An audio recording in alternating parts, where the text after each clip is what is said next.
Nanawagan po kami kay Director Jaime Santiago, sa Presidente po natin, kay Pangulong Bongbong Marcos. Kami po yung tatlong binugbog dito po sa Cambodia. Na hanggang ngayon po, andito pa rin po kami. Sana po matulungan niyo po kami makauwi ng Pinas ng safe. Tulungan niyo po kami. Gusto lang po namin na makauwi na sa mga pamilya namin. Hindi po namin alam kung ano po yung mga pwedeng gawin pa nila sa amin kasi pinagbabantaan pa rin po nila kami na pag may nakakita daw po sa amin, may reward po. Ganon.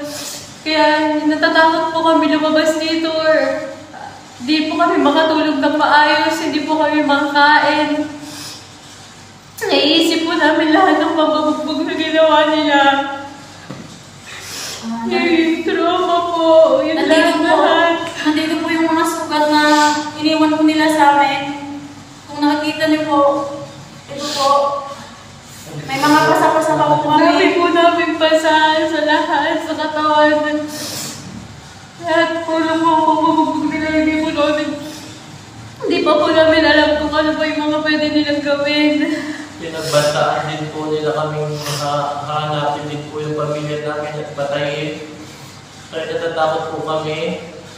Araw-araw po kami nananalangin na sana masalig po kami ng maaga, tulungan po kami. Nahihirapan na po kami sa araw-araw. Hindi po namin alam na baka biglang nandito na sila, na nahanap nila kami. Tulungan niyo po kami, Director Jaime Santiago, sa Presidente po namin, kay Tulungan niyo po kami. Presidente Bongbong Marcos. Alam po, mapauwi na po kami ng maayos at safe sa pamilya namin sa Pilipinas. Kasi habang nandito pa rin po kami, hindi po namin alam yung mga pwede pang mangyari. Sana po matulungan niyo po kami makauwi. Ayun lang po, sana po mapauwi na po kami agad-agad din. Kasi 4 na araw na po kami nandito, hindi po kami nakakatulog ng maayos.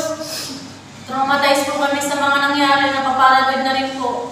Tuwing may kakatok po sa pinto namin, kung saan po kami nakatuloy ngayon, nagigising po agad kami. Naisip po namin lagi yung mga nambubugbog po sa amin. Kaya please po, tulungan niyo po kami makauwi agad. Please po, sana po mapauwi kami na agad-agad ng safe po, maayos po sa pamilya namin. Sana po matulungan niyo po kami agad. Agad-agad, wala po kaming ibang gusto ngayon. Mapauwi lang po kami ng safe sa pamilya namin. Ayun lang po. Sana po, Director Jaime Santiago, please po, sana po tulungan niyo kami mapauwi. Sa Presidente po natin, kay Bongbong Marcos, sana po matulungan niyo po kami mapauwi ng safe, ng maayos sa pamilya namin. Makaawa po kami. Please po, please. Tulungan, makauwi. Yun lang po. Maraming salamat po.